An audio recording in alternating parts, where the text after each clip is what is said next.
Hi, welcome. My name is Yanis, and this is a session about building a publishing platform on Drupal 8, which we did at examiner.com. This is the first time I'm giving this session, so I would really appreciate any feedback. You can email me or tweet me. I will put slides online, so you don't have to write it down. And it's a little bit of a strange setup with laptop in the back, so I hope everything will work right. Yeah. First few words about me.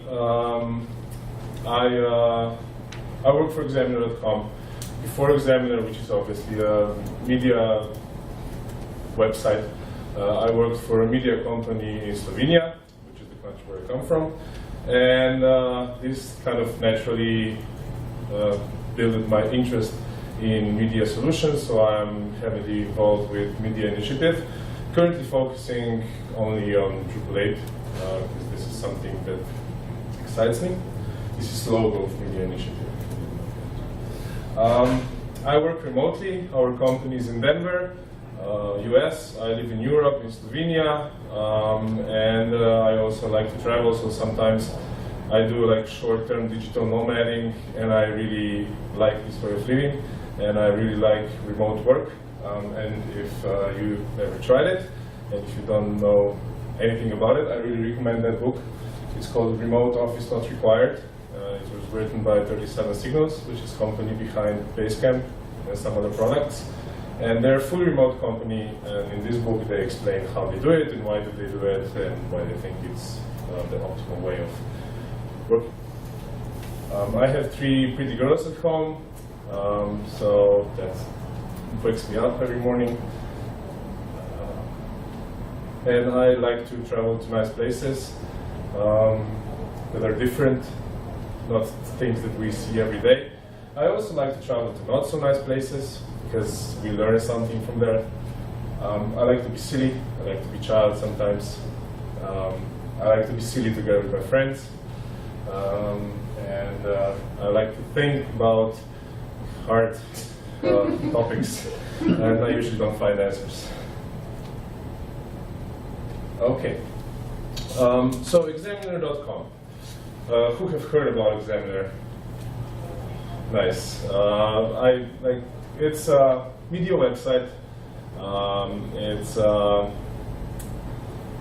It's quite big in terms of traffic. We have 50 million page views a month, and we are special because we don't have internal content team. We just have like editorial team, but actual copywriters are not employed by the company. They are freelancers. Basically, everybody can apply to write for us, and when you go through the review process, you get an account and you can write anything you want in your topic that you were assigned to. We have around 10,000 active examiners that produce around 3,000 nodes a day. And altogether we have 14 million nodes, 3 million terms. It turns out that the fact that we have people from different backgrounds, from different environments, becomes a very good opportunity when you try to sell content. That was the main reason why we were bought by Anschutz Entertainment Group, probably about 2 years ago. Was anyone in LA at DrupalCon? So the venue where we were, and Staples Center and everything around there, like the LA Live area, is owned and managed by this group. They're a huge entertainment company that manage artists and venues. And one of their businesses was Access.com, which is a ticket sales company. So the reason for them to buy Examiner was to give Access.com, which sells tickets, content provider that will content to drive sales of tickets on their website. Initially they were just selling stuff, but then when we merged, we are quite powerful in entertainment, music, and celebrity fields, and they started using our content to drive sales. Let's say you go on a concert of Roger Waters in San Francisco, and they will, afterwards, they will send you a report with the gallery and maybe an announcement for another similar concert. And it turns out that this is a very nice way of driving sales. So at that point, we're part of Access.com. Then Access.com is sold, and it's not part of AIG anymore. We're now part of a bigger company called Access Outbox. Outbox was another ticket sales provider, and they two just merged. And there are more needs for content all around the group. Well, our main priority was always delivering content on our site. Examiner.com was never designed to be a publishing platform where people create articles which are then distributed around to mobile apps or other websites and things like that. So initially, when they said, okay, now you need to provide content for Access, we said, yeah, sure, we can do that. It will be a little bit of a hack, but it should work, right? So we did it. And of course, when you are getting more and more contributors that are not so tech savvy, the editorial experience needs to be as good as possible, so we also had to work on that. But if you have a website that is under heavy traffic all the time, sometimes you need to make drawbacks because you don't want something bad to happen, like if some unperformant code goes on the server or something like that. And then at some point, our management comes and says, okay, Access.com is not the only site that you need to feed. You also need to feed the Rowdy.com, which is a music-specific website. And we say, yeah, sure, we can do that. We will do another little hack, and we will win. And we did that. And when they saw that they can send content from Examiner, and it turned out to be like quite a good business also. They have an idea. Oh, what about that other site? Gaming website. Or maybe something else. Or maybe something else. And that's the point where you hit the wall. And we said, it's been enough. We can't keep hacking it. We need to have a dedicated platform that will be built just to create content and to send it around. It won't face any public-facing traffic, and so we will be able to optimize it for the job. And that's when Project Shakespeare was born.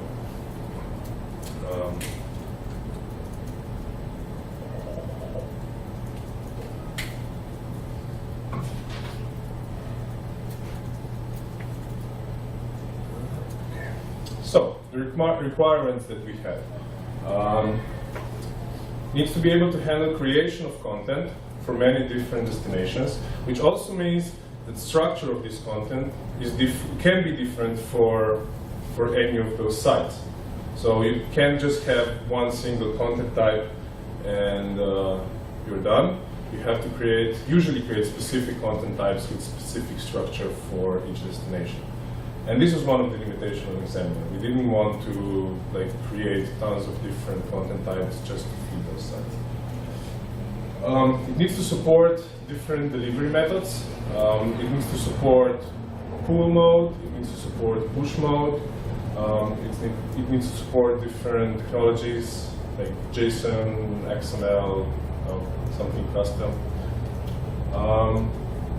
It needs to support assignment-related workflow. What does that mean?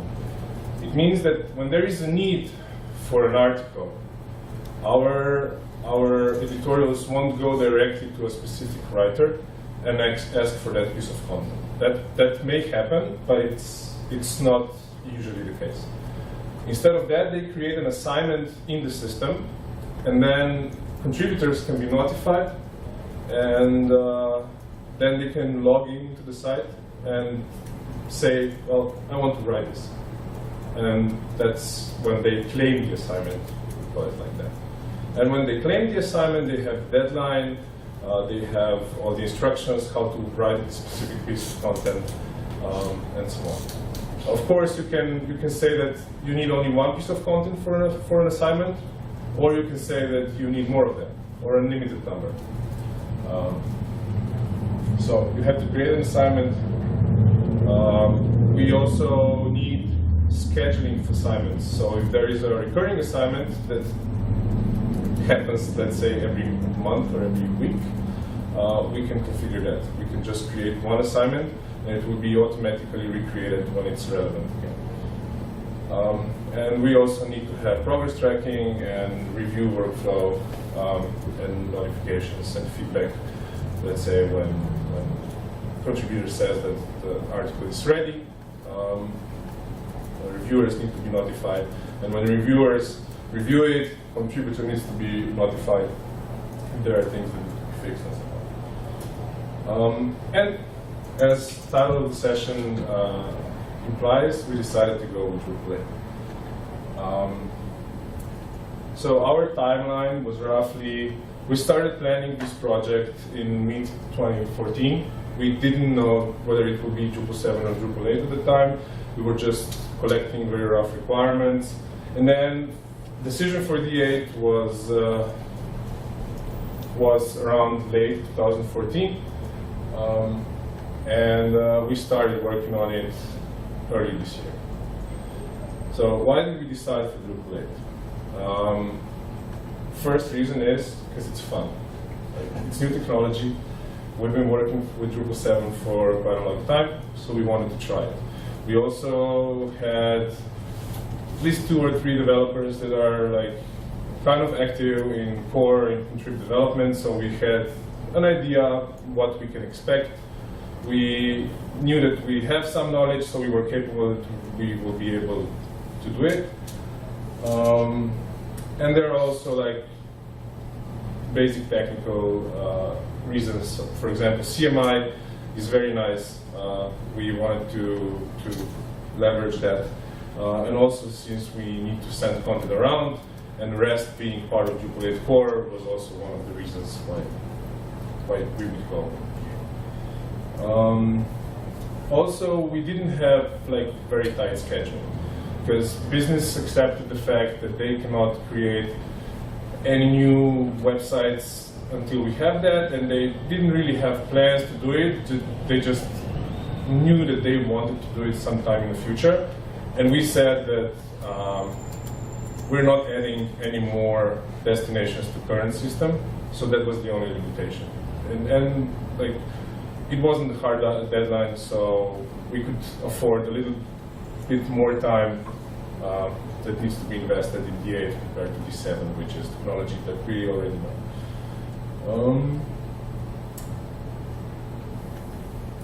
So yeah, this is the main reason, because Drupal 8 is cool and makes developers happy. So why would you go with Drupal 7? It's technology that we know. We already faced a lot of details and a lot of small problems that we know will happen in D8 and we don't know about. With D7, we have a much better understanding of the whole ecosystem. It would mean faster development. There's much more contrib available. And it turns out that also some people are really afraid of learning. For example, in our team, we have a person who never did object-oriented programming, and he didn't have any intent to do it ever. So he was pushing very strongly towards Drupal 7. But there are no objective reasons, right? So we decided, let's go with Drupal 8, because we're smart and tough, and we can do it. So, how did we approach this project? First, we started to collect requirements, mostly by product department. We went through a few iterations of feedback and reviewing requirements and discussing them. At the end, we ended up with a list of basically user stories that defined basic shape of the project and basic features that it needs to support. Those user stories were later split into smaller user stories because they were very general, but they gave us the main focus that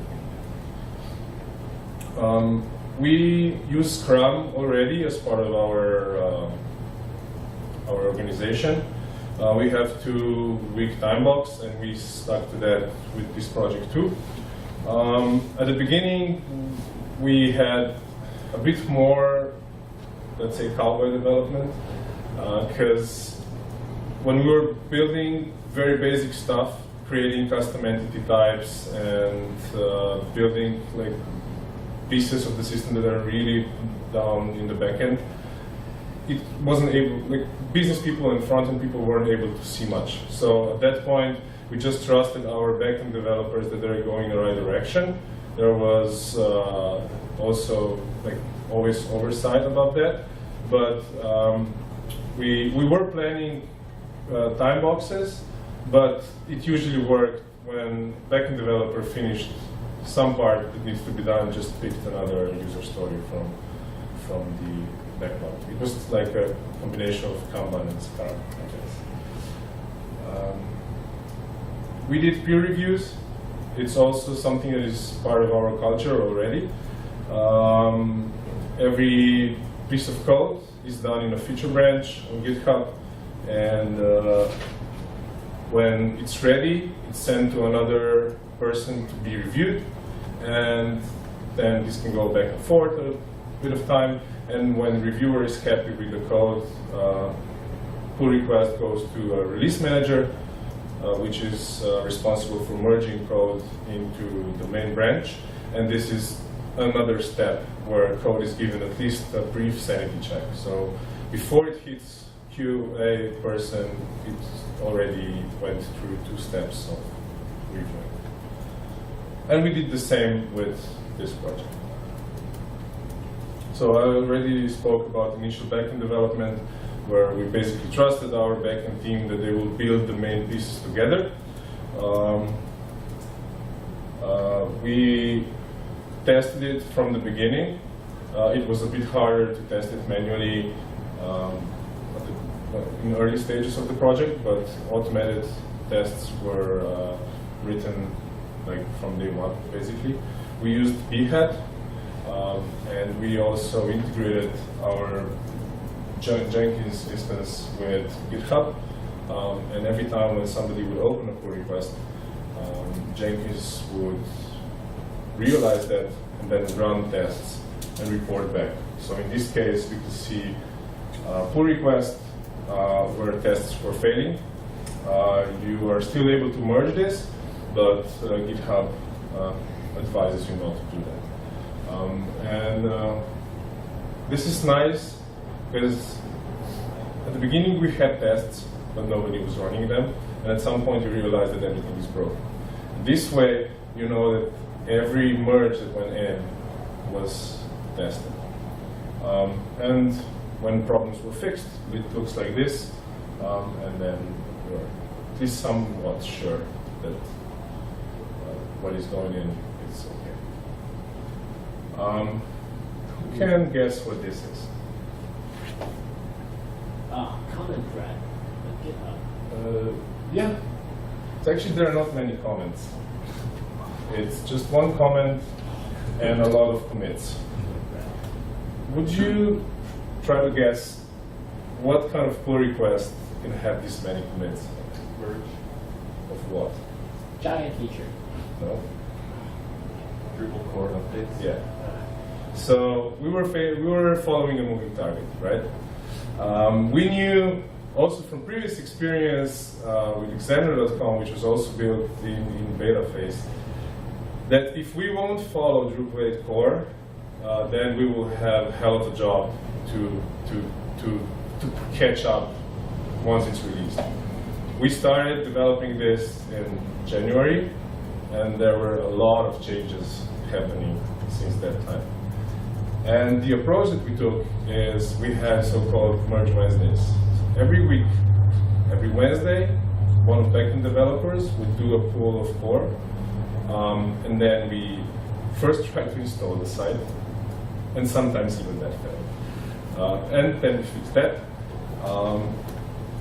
Then we tried to run our automated tests, and it also usually broke. So we fixed that, and then we gave it another manual sanity check, because our tests definitely don't cover everything, but they cover like basic pieces of the system. So if something is really bad, they usually catch that. And then when everything seems green, we went on this page and literally went through every commit that happened in that week. And we first just read the commit comments. And if it said, okay, documentation update, tests update, or migration system, something which we're not using, then we were like, okay, this commit probably doesn't break anything. If from the message was reasonable to suspect that it touched something that we rely on and it changed part of that system, we went and checked the diff of that commit. So, and this was done by the developer that did the merge and reviewer who got it in peer review. And it sounds a lot, but it actually isn't that bad. Actually, the worst two merges were the one before RC1 and update to RC1. It seems that like everybody was trying to get their change into Drupal 8 before release candidate happens, and it like literally broke everything those 2 weeks. But there of course were a few other merges that were problematic, but most of them took us 2 or 3 hours altogether. It wasn't that bad. But we were investing this time to be on track with current development. And right now we are on release candidate 2, and the update from RC1 to RC2 was nice, because now committers are really restricted about what we're using. So yeah, that was very, very interesting experience. And the approach that we took was possible.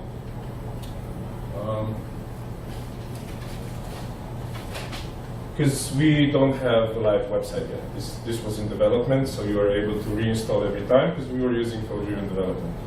We have our own install profile that comes with configuration specific to our project, and we also have some custom modules that do various things in the system, like handle media, handle content types, handle assignments, handle clients, and logical separation of subsystems. And since we had that, we were able to reinstall every time. If we would have a live project, that would be much easier, because we would need to write update hooks, and this would take us much more time. Then at some point, we built all the basic stuff beneath, and it was ready for teamers to start working on the front end. So the way we work with Examiner, we usually have a ticket, which is a user story, and if it needs both backend development and front-end development, we have 2 sub-tickets. It first goes to a backend developer that prepares things for front-end people, and when that is done and merged, the other sub-ticket goes to teamers, which then make it look nice.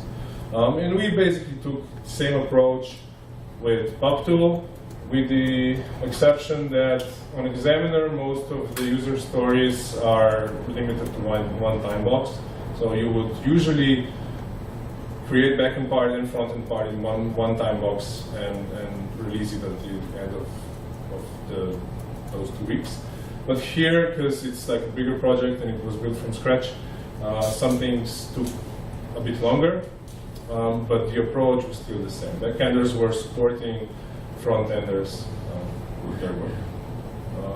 And we are using Bootstrap-based theme, which has Drupal 8 version. It still needs a lot of work to be ready, but our front-end team decided to go with that. Thought that they will benefit from this a lot. We're currently in a phase of user testing. This doesn't mean that a small selection of examiners is testing it, and our content editorial team is testing it, but it's not live yet. It's not delivering content to any website yet. And we're currently collecting feedback and trying to fix any obvious problems, the biggest user experience issues. Next steps, we are planning to go live and start using it in real world really soon, probably in a matter of a month or so.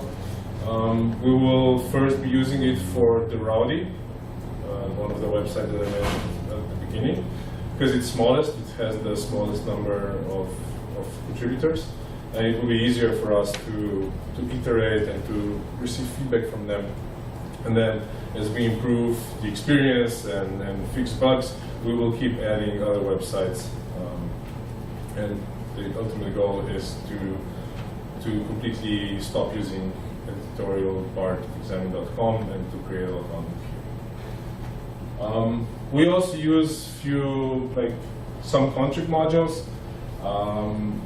We use media entity, which is a storage component for media assets, and its friends. It has integration for Twitter, for Instagram, for slideshows, for embedded videos, which includes YouTube, AOL videos, Grab Network for now, but we are adding more sources as we need them. We are using heavily inline entity form, because it turns out, are you familiar with inline entity form from 7? It's something that began its life in commerce world. It was created for commerce Kickstart. But it's a very nice field widget for entity reference fields. And it turns out it's not only usable for commerce, but it can be used for media, it can be used for any use case where you need to have a reference and you need nicer user experience on top of it, where coarse autocomplete field is not enough.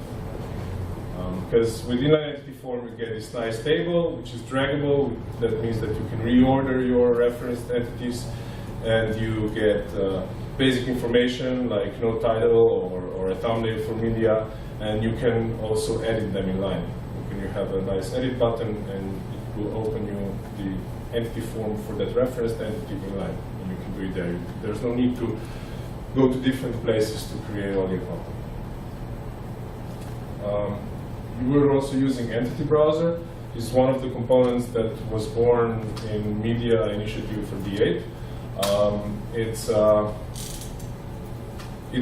is a browsing and selecting tool for entities.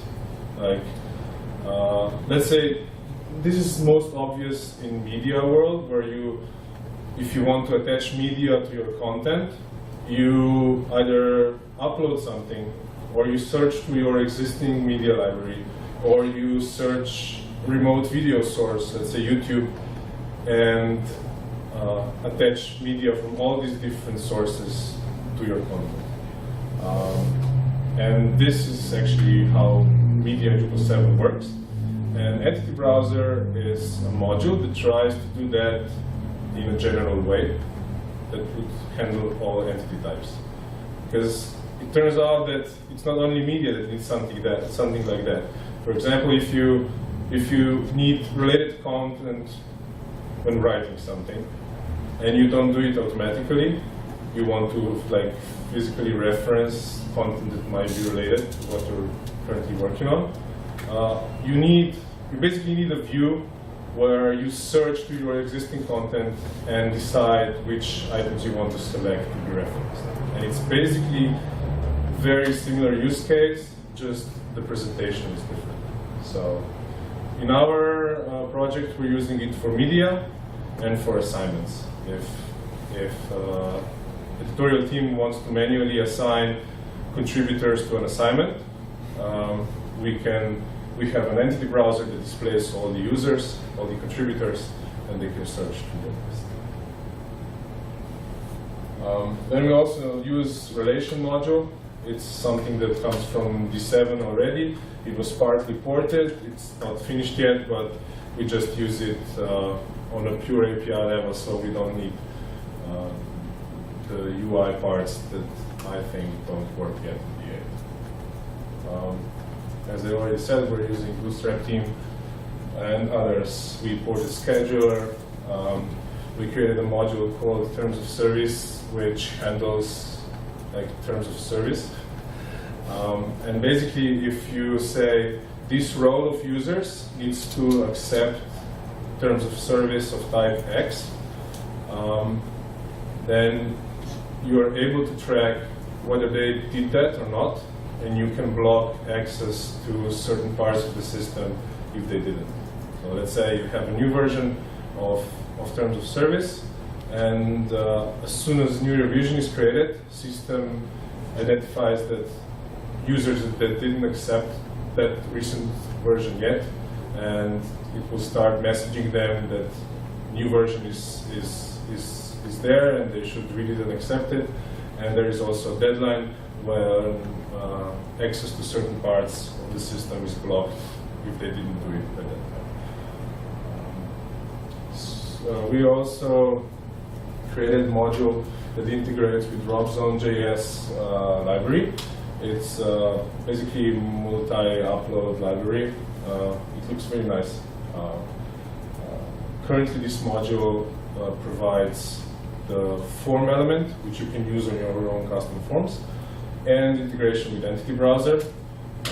We also want to provide integration with Core's file and image field widgets, but it's not there yet. It's in progress. And we're using Hash Wrapper, which is also comes from D7, and it's a module wrote by Chicks for sites where you can reasonably expect that you will have millions of files on your file system, and it creates hashes of your files, and it will use these hashes to create a directory tree to prevent all millions of files being in one directory. So instead of using like dates, it uses hash because it then distributes files throughout the directory tree much more efficiently. And we're also using it as an examiner already, so we're happy with it. So we decided to use it here. And we're using the Val for obvious reasons. Composer Manager because some of our modules need external libraries, and that's it when it comes to control. I have a demo. It's more like a screencast recording. It's a bit awkward because I have to go there in order to play it. Let's try how this will work. And then, if you will want to see more, we can go.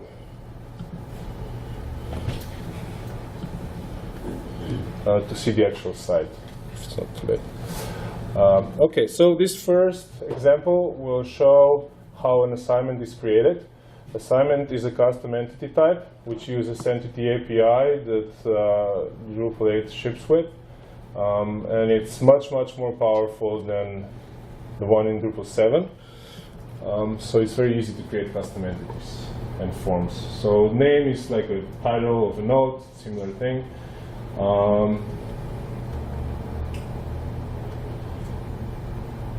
Then we can decide for which destination site we want to write. We add a description which will be used by contributors as a guideline, what we expect from them. We can make an assignment active or disabled, and we also have a concept of suggested assignments, which basically allows our contributors to to suggest an assignment, and when they suggest it, it's not active yet. Our editorial team needs to review it and to decide whether that assignment makes sense or not. Obviously, if for suggesting, we just need like a assignment name and assignment description, which means that we have to hide all the other fields. And we're using entity form display types for that. So in Drupal 8, you have, like in Drupal 7, you're already familiar with view modes. Let's say you have a node, then you have a full view mode, and teaser, and search result. In Drupal 8, you can have view modes for forms. And then you can configure different forms for the same entity in a different way. So we're using that. And it's a very nice addition to the system. Then we have deadline fields, which define until what date and time. What's wrong now? Okay, let's try to ignore that.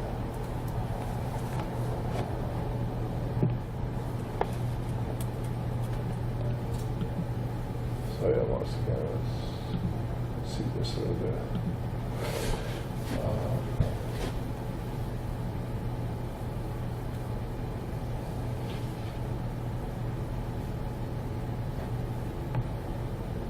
So yeah, deadlines. Deadline is the hard limit when content needs to be published.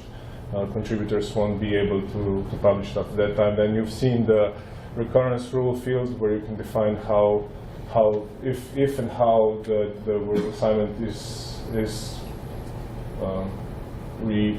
recreated. And then we also attach workflow, and then we have this nice page where we have basic information. And currently, since I'm an admin, it says that I cannot claim this assignment because I'm not a contributor for this client.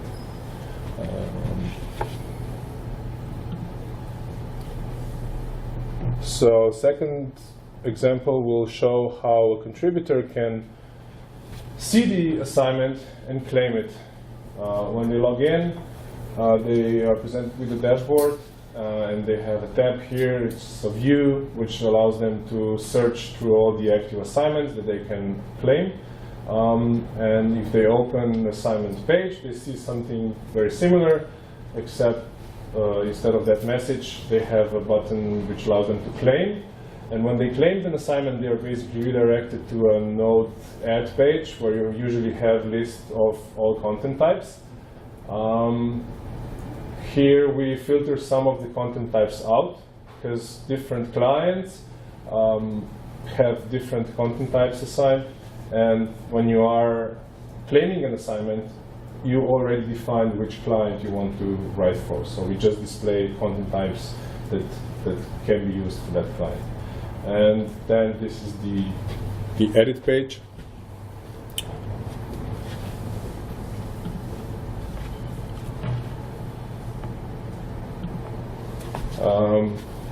This is the title field.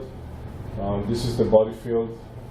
It uses the floating CK editor plugin for now, but it's currently broken, so we will probably switch to the standard CK editor for the initial release, because it's not a hard requirement.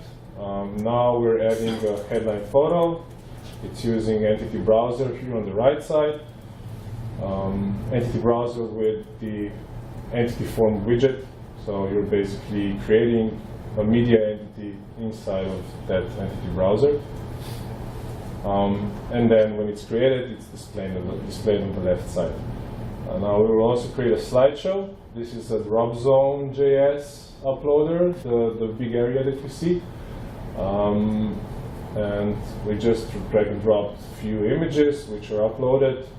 And when they are uploaded, we go to the next step, which is in this case the inline entity form. But we didn't see that because my screencast recorder dropped a few frames, so I can show that manually. And now we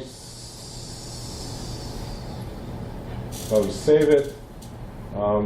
And if you notice, contributor is not able to click on Edit tab above anymore. The reason why is that is because it clicked the needs review button, which means that this piece of content was sent to review. And in order to prevent confusion, until it's reviewed, we don't allow any changes anymore. So we kind of like have this custom access handling that allows us to make our workflow work. What we learned, first thing is that D8 is powerful, it's a lot of fun, and it can be used if you're a little bit courageous. So I would encourage everyone to try it, especially if you have simpler projects that don't require many contrib modules. Go for it. You also have to note that there are a lot of pieces that were in contrib previously are now in core, so you might even not need so many contrib modules. Patterns that are used in Drupal 8 are very different, but when you get used to them, they make much more sense to developers than code from D7. And people usually, when they try Drupal 8, they don't want to go back. So it's problematic is that you have problems finding people that will maintain existing projects. And that is the end of my presentation. So if you have any questions, I'm happy to answer. If you're interested, like in another demo of content creation part, because that was a bit fraught, I can do it again. Okay, questions? I'm just curious, did you use any contrib code for the moderation aspect, the needs review, like Workbench or State Machine? No, because it was basically non-existent at the moment. How we did it, basically we just have two or three custom entity types and relation module is used there, which defines how workflow looks like and in which state node currently is. But we would definitely like to look into Workbench when it's more ready. And we had some pretty nice discussions on Friday when we had content creation experience summit. There was also a group discussing this part of contrib. So they had some really nice ideas, and I hope that we will be able to migrate to that. Did you say did you mention the schedule module as contrib? Scheduler, yeah. Scheduler? Yeah. Is that part of the same? I don't think so. I think it's a standalone thing. So that didn't integrate with the review status. It was just. Oh yes, scheduler is that is used to schedule publishing if you want to publish at some later time. So it's kind of related, but not entirely. Yeah. You said you worked with in teams with the back-end development team. Were those consistently internal or are they external teams that you work with? Internal. Yeah. We have a team of, I think we're 9 at the moment. We have 3 full-time backend devs.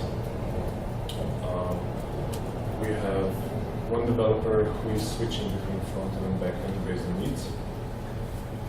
We have 2 other front-end developers, and we have a QA person. And the head of the department, which usually takes care about infrastructure and administration and all the bureaucracy stuff. And we weren't doing just this project in this year.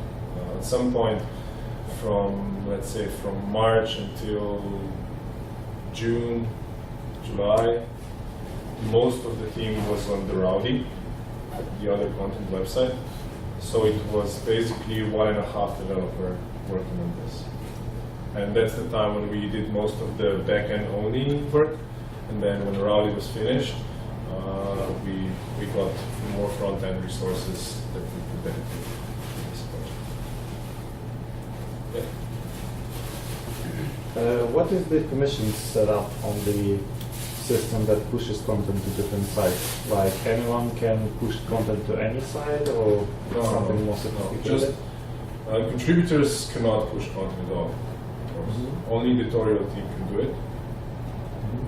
So you need to have the correct role to do it, and of course you also need to be assigned to a specific client.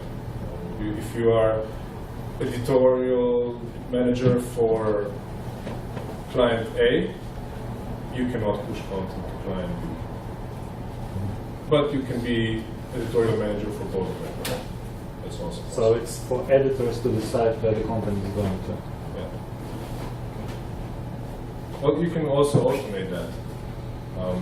That's definitely a possibility, and that's something that we will have to look at when Examiner content creation moves here. As an Examiner, we review some content, but not all of it. If we are talking about a piece of content that might go to, I don't know, to other sources, that might be pushed as a promoted content, that might be pushed to Google News and things like that, then it definitely needs to be reviewed. But not all the content is reviewed because it's just too much. And as far as how it is pushed, so does like Rowdy have an API that during a cron run you contact the API with the content that you're pushing to that? So currently we're using push model. So PubTool, Shakespeare will post content to Rowdy. And the main reason for that is that first site that we integrated, Access.com, was built by another team, and they prefer this way. They asked us if we can do it that way because they didn't want to deal with cron and all that, because they weren't building that on Drupal. They built it like a from scratch Symfony application, and they had severe lack of resources, and the fact that we are pushing content to them was easier for them because it meant that they don't have to deal with that. That was basically the reason. But it's still JSON, so it's custom structure of JSON. And Rowdy was more or less the same because we already had implementation for Access and we wanted to use it. Another question? Yeah, sure. As far as references to other entities within the system, as well as references to media entities, on the receiving end, when you push content to the other system, are they expected to download all the media assets and create their own entities that they then reference on their side? Or, like once the pushing is over with, there's no connection back to your management side? No, it is. We have UUIDs, so it can always be matched. So they can get. Because there also updates can happen in general. Like you can have a piece of content that was already published on Access.com, and something is wrong. Something needs to be corrected, and we can do that. We can just fix it and push it again. So this mapping exists. When it comes to media, again, for Access.com, we were sending media as part of the JSON, which is super nasty, but they wanted it that way because they didn't want to deal with downloading. Yeah. And it's so problematic because if you have an article with a slideshow with a lot of images, this push requests can grow. And we had fails because of that. And now we changed Rowdy because we control also the destination side to use the approach of just sending the URL to an image and then Rowdy goes and downloads it. It's much better, much more scalable. And it is very possible that we will also get Access.com under our control, and at that point we will probably migrate to Drupal and do the same change there. because the other team that built it, they basically, this was the only web project that they did. They do a lot of support software for venue management, a lot of mobile apps. They have to deal with ticket sales. They wanted to do it, but now as time goes on, it turns out that our team has more experience with web, so more or less everything is becoming a problem.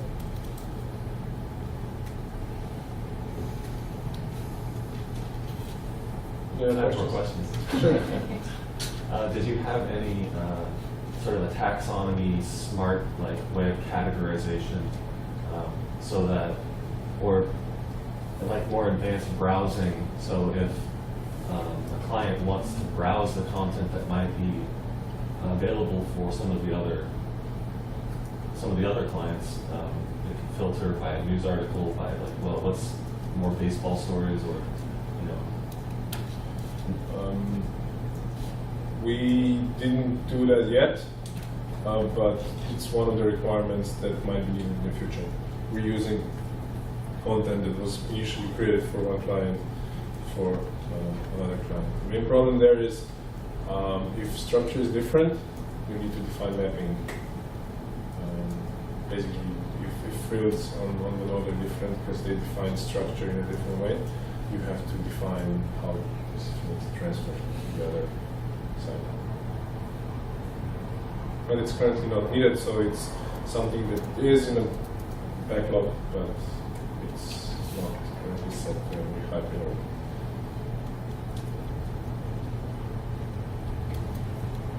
Do you have any more questions? You mentioned Twitter integration. Yeah, there's Twitter on one of your slides. I was curious what that feature was like.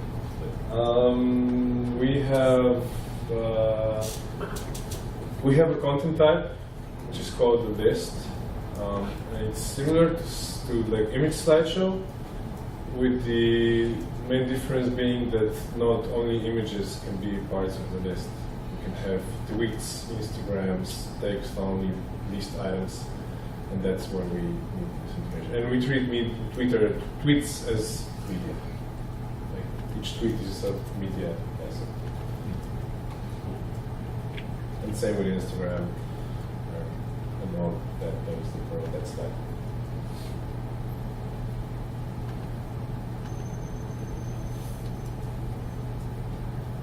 Do you have any more questions?